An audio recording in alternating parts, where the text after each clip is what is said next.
Hi guys, this is Zain again. This is an extra video. I wanted to show you how I painted this Mambat. I painted this figure almost a year ago, so there are a lot of things that I would do different, but I had this recorded, so let's see how I did it at that time. At the end of the video, I'm going to compare this Mambat with the Cyclops we made at the very first video, and the idea is to see what I would do different at this moment. So I hope you enjoy, and keep in mind that all the videos you're going to see are from last year. So thank you, and let's start. Starting with this Batman signal, I'm using a black primer in order to give this more shadows. Then I'm applying a coat of dry rust to create some texture, and with a dry brush I'm applying this rust. Make sure to highlight all the edges and all the parts you consider there should be light. Then apply a coat of chipping medium, because this is what is going to give us this cheaper metal effect. And right after that I'm applying a combination of this verdigris plus electric blue. Let it dry, but not too much, because now you are going to need to remove all the excess where you want. Now after you remove it, all the things you wanted, you need to apply, or if you want of course, you can apply a coat of dry rust plus some black wash. I usually apply a general coat, and then I do more coats on the places I consider there should be shadows. Now with this chrome paint, I'm doing some kind of scratches. Now I'm basically doing the same with it with the sign up, but I added an effect of like little dots with the rust, and I think I dry brush it a little bit more on the highlights. I rip it off more paint because I wanted to make this look more damaged, maybe, or old. At the beginning I thought I need to be gentle when ripping off the chipping medium, but I realized that you actually have to put some pressure to really get this thing off. I also used a sponge with some water, because I noticed that made the paint easier to come off. Now for the part of the rocks, I used a basic gray color and some black washes to give this a sense of depth. And I'm dry brushing different tones of gray to highlight the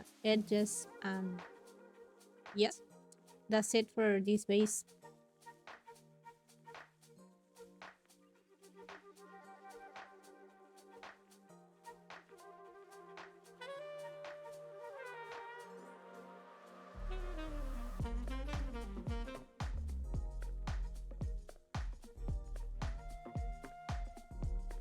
Probably the pants are the piece that I don't like at all. I think I could have done better on that pant, because it is only blue and baby blue, and I should have done something better for the jeans, to be honest. So don't pay too much attention to this part, please. I'm not really proud of the end result of the jeans.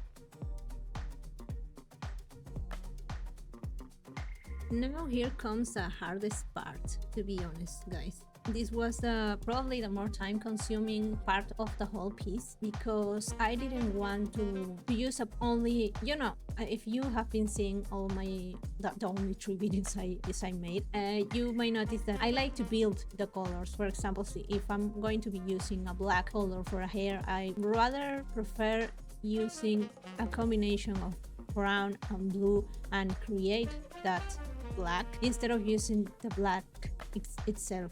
Now that I'm saying this out loud, I don't know if it makes sense at all. I mean, it is black, and I guess the company that made it doesn't have like a black color itself. They must mix it colors to get black. I don't know. I think I'm overthinking again, and I would love to read your comments. I do have a good time reading your comments. What do you think about this building color thing? I hope you get the point I was trying to explain. For example, on my bases, I like to use a lot of washes, inks, different colors to give the final result a rich. I painted this Mambat, I think, at the beginning of the year, or maybe last year. I don't honestly remember really well. But I knew I wanted to build his skin. I didn't want to use a purple color. So I started by using this resin, I think it's Iboric or vanilla color, to have a base and use it as you saw at the beginning of this transparent primer from Createx to have that base and then build it from scratch with red colors, blue colors, exactly the same as I usually do with the skin tones, but obviously taking this to the part of the purple color. So it was honestly, as I was saying, time consuming, but at the end I did like the result. More later on you will see the wings and it looks like transparent, and that's what the effect I was looking for. So honestly, I don't remember really much of the process. Fortunately, I have all recorded. It was a lot of coats. I didn't only use one. I did a lot of coats of the same color in different parts, random spots. I used a brush, I used my airbrush, I used all I had in my mind to build this. And of course, obviously, as always, doing some tiny details like the nails. I put it some different colors to there.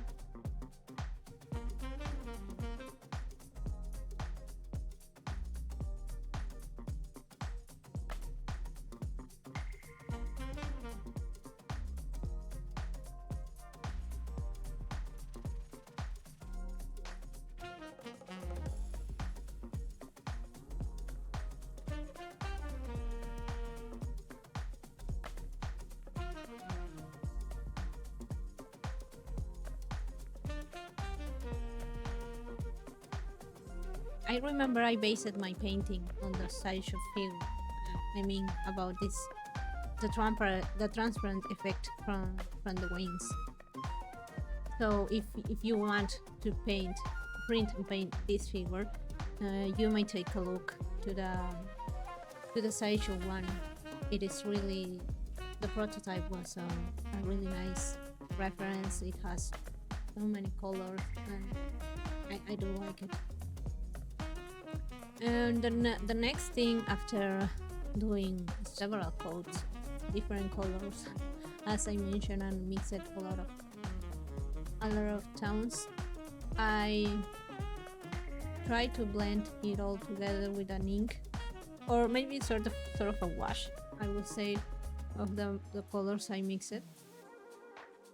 And I focus it then on the fur, that is brown basically. And this is the time that my theory about building colors doesn't make sense at all, because I'm using brown. But it works, okay? It works when it needs to work, and it doesn't when it doesn't. It's kind of hard to make voiceover on videos I recorded a long time ago. But now I'm using a dry brushing apparently to give the highlights of the fur. And probably then I'm going to be painting the clothes that it has, or well, the rest of the clothes. Maybe not. Now apparently I'm doing some shadows. Yeah, I'm doing shadows. And now that I'm watching this while I'm talking, I remember that eye brush, the infinity one, is broken because it fell, or maybe I dropped it, and as you can see, it doesn't have the cap protection. So I drop it and it is broken now. I'm not using that one, and I miss my eye brush so much. Okay, stop talking. Stop. Let's stop the nonsense talking.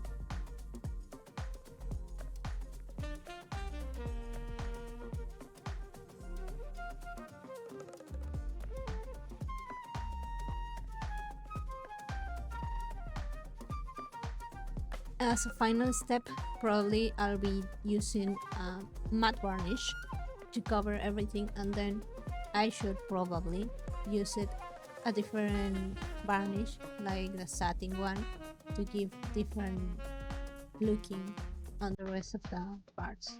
Now I have the Cyclops. I promise you we are going to be comparing with this Mambat. And the idea is to explain what things I did like it from this Mambat and what other things I improved in this Cyclops.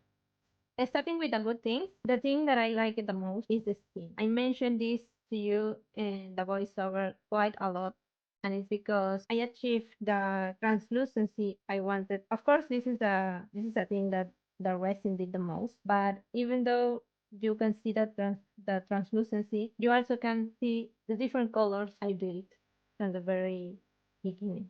And this is the thing that I love the most on this video. I'm also proud of the face. I think it is a good result. I mixed some finishes. You can see some matte and satin part. And I believe that's it. That's the two things that I really like it. I also learned how to do this effect yet. Two things that I like it from a figure of 1 year ago.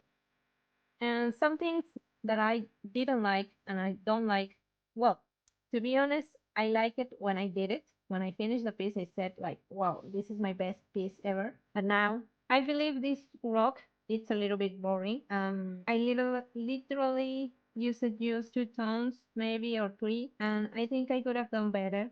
If we compare with this, the one we did on Cyclops, I believe it looks much better. And another thing that probably make this pop up even more, you can see the rocks here. It's way better than this.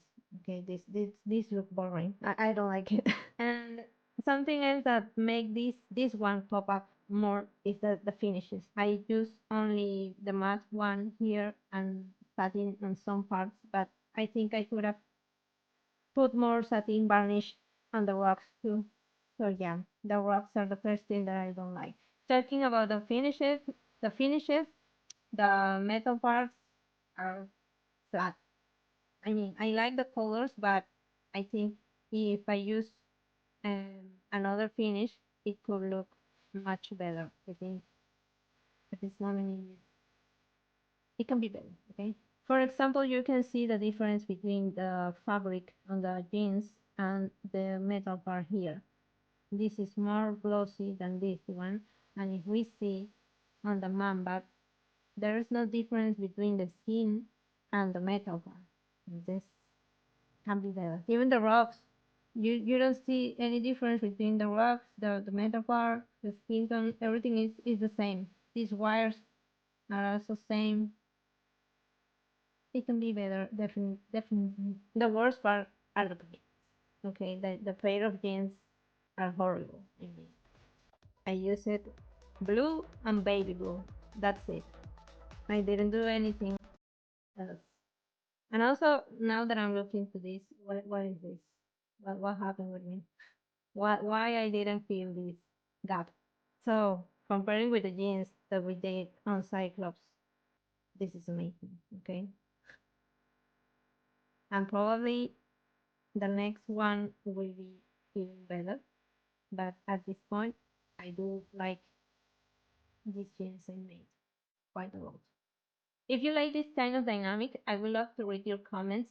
And I have some other figures from past years I made, so it would be nice to make more videos like this one. That's it for this extra video. I hope you enjoyed this as much as I did. Uh, this model is also from Jason Sculptor. Is one of his first figures, I believe. Even though there are a lot of things that I would do different right now, I think this is still one of my best pieces. I really love this one. So I can see what artist I was at that moment. So this it is nice to see my pros, I think. A huge thanks to Julian and to Tony, new supporter, and you will be seeing Coraline's video on the next week. And I didn't mention you at that time because I recorded that video first when you weren't here. So I'm sorry for that, but thank you again. I have 2 supporters now on Patreon. and I encourage you to join if you like. Thank you and see you on the video of Coraline. Bye.